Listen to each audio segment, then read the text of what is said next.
Hi everyone. I received a really interesting question recently in the Wellness Ambassador program that I'm teaching online, and I wanted to respond to it through a video. I was asked about how to handle emotions in a spiritual way. Does Ayurveda teach us to hold it all back and suppress it? This was a really interesting and important question that I feel I really want to help you understand more clearly. In Ayurveda, it is understood that emotions play a huge role in our overall well-being, or our opposite of well-being, our feeling of dis-ease or discomfort in our bodies and in our minds. Emotions like fear, anger, jealousy, hatred, they all are actually listed as causative factors for so many different diseases in the body, as well as those in the mind. The way that Ayurveda, as a spiritual science, wants to teach us and empower us to handle our emotions is through transcending the polarity of suppression of emotions and raw, mindless expression of our emotions by merely observing our emotions. When we suppress emotions, we hold it all inside, and that can cause our emotions to eat away at us. It can also cause us to start to deny that we even feel the emotion, so as to try to bury it and stuff it down even deeper and deeper within ourselves. We can then go ahead and distract ourselves from feeling our pain by overindulging in sweets, for example, or having a lot of sex or drinking a lot of alcohol. Instead of suppressing a desire or a emotion, we actually want to observe it so that it can move. Emotion is a word that contains motion. Our emotions have to move through our bodies. They have to move through our minds and through our hearts, and to flow just like water. In Ayurveda, emotions are actually connected with the water element. Even when we taste our foods or our spices or herbs, we are connecting with the flavors of different feelings. We all crave that sweet taste, or not all of us, but many of us do, because the sweet taste is really like love. The first experience we have as babies usually is of the sweet taste of milk from our mother or from a formula. Then we have the feeling of sour grapes, right? When we're just like not so into that. Or we can get really greedy over salt.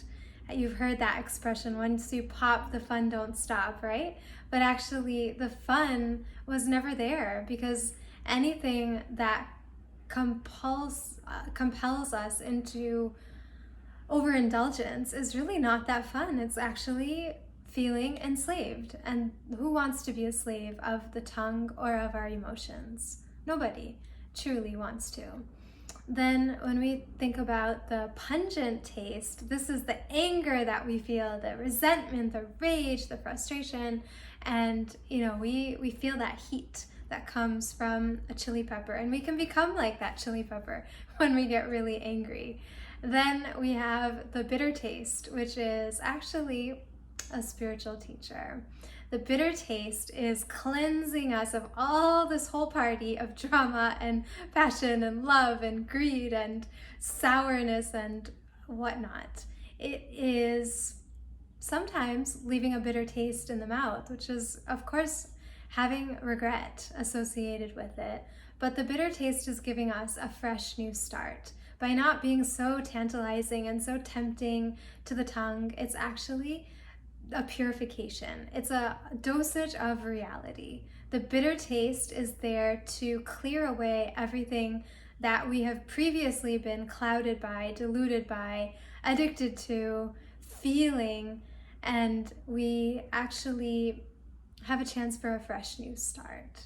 And that's what we actually want to have with our emotions. We don't want to bury them because otherwise they can take on all these different flavors and we might start even eating foods accordingly, right? If we're needing to connect with anger, or even if we're feeling angry, we tend to like grab the fiery foods, or if we're feeling really sad, we go for the sweetness to fill us with love, or if we're feeling really ambitious, we might be having more of the salty taste, and the greed associated with it fuels that ambition further. And we don't want to go into just the pure expression. Okay, I'm angry, so you got to hear about it, and I'm going to take it all out on you. We also don't want to be crying all the time, right? And depressed all the time, and just expressing so many tears at the drop of a hat all the time, every day. That's not healthy either. We want to come into a balance. The balance is the key to health in all matters, in Ayurveda and in life. Moderation always holds the answer to us to be able to unlock the peace and the joy that really are our true nature once we get to know ourselves as spiritual beings.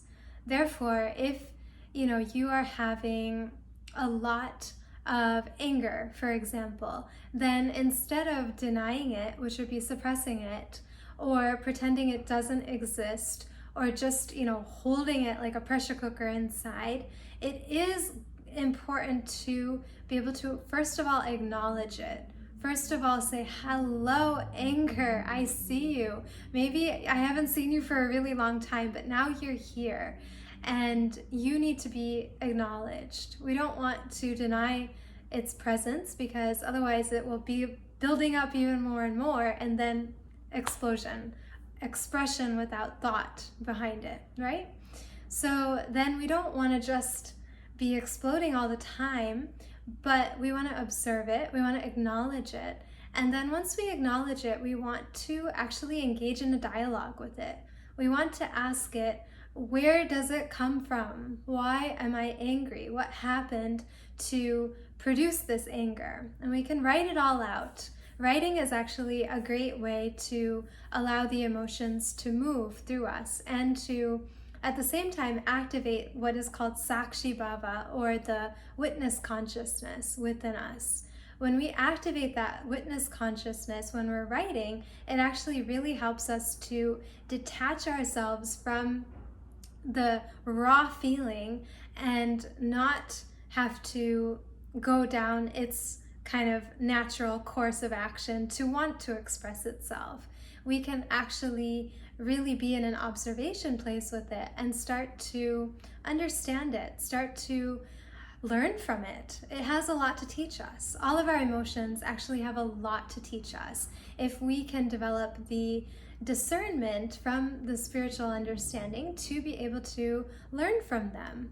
Anger is a great way to register when our boundaries have been violated. When we feel that we have been transgressed by someone, it's appropriate to feel anger. Sometimes we feel angry on the surface, but when we actually ask ourselves questions about where does this anger come from, there's a deep hurt and there's a deep pain and sadness and grief lying underneath the anger. So then that has to be examined, and then that has to be experienced. And when we allow tears, especially when we go from anger to then, going deeper and finding out what's underneath that anger, then we can actually cleanse our beings by releasing the tears. And that has a way of transmuting the anger into sadness, which was already there, but then it doesn't have to come out through exploding on someone or hitting someone or doing something that you may really regret afterwards. Similarly, if you have experienced a lot of grief and you start writing about it and you really go into it, then, and you've already cried a lot and you've expressed a lot of tears and had all this sadness, then with this witness consciousness, sometimes it's even possible to look at it in a different way through writing about it. When we become more objective, and I know I've had this experience, I can even sometimes laugh at how ironic life can be. And kind of in that laughter or in that acceptance of what is, we find a relief. Like, okay, this is really sad. This is really painful. I really wish I didn't have to go through this, but I accept it. And that acceptance is so important, because when we accept that, yes, sorrow is a part of life, and there are certain sad things that happen in life that we cannot control, then we are able to awaken our inner wisdom and to actually open our hearts to understand all the pain that so many other people go through in life that maybe we were not so open to connecting with before that experience. Sadness then can really become an invitation for developing really, really deep empathy and compassion for all living beings through having experienced our own pain, but realizing that when we're in pain, so are so many other people. And the more we invite that and accept that reality into our own experience, the less we will feel lonely, the less we will feel so isolated, and the more open-hearted and compassionate we actually can feel. The more we can even maybe go from that broken feeling of sadness and pain to then reach out and help someone else and wipe someone else's tears and do something to alleviate the suffering of others, because now our sadness has taught us that, wow, life can be really hard for so many people. And in that way, it can be a beautiful way of awakening really deep love that transcends not only our own self, but goes to all human beings and even animals and plants. The more we can expand our heart and connect with all living beings, the more free we become from the grip of these emotions. And this is one way of doing it. Another way could be channeling your emotions through certain physical activities. It's really helpful to move the body. When you're having a lot of anger or sad or fearness or frustration coming in, then you can actually start to move.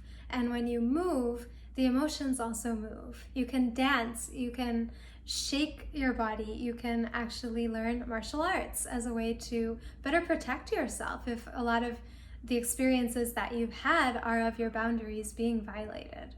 These are all some ideas to be able to empower you to really handle your emotions in a more skillful way and in a more intelligent and constructive way. Another thing that can be done to channel the emotions from the polarity of suppression as well as potentially not thought through expression would be to put this energy or this emotion into artwork. A lot of beautiful, great artwork comes from great emotions that artists have felt. And we feel, not only our emotions when we express them through art, but we connect with that of humanity. Again, it's a way to transmute our own pain into wisdom and compassion, which is the whole purpose of the spiritual journey. Whether it's through writing and journaling, through physical activities and exercise, or through artistic and creative pursuits, there are so many ways that we can really skillfully work with our emotions so that we can understand them, we can learn from them, we can grow from them, we can really honor them, and by honoring our emotions, honor what everyone goes through in some way or the other as a part and parcel of this human experience. I really hope this helps you to understand your emotions and how you can work with them in a healthier way so that your observation of the emotions can lead you to be able to channel that emotional energy into something that will be constructive, positive, and uplifting.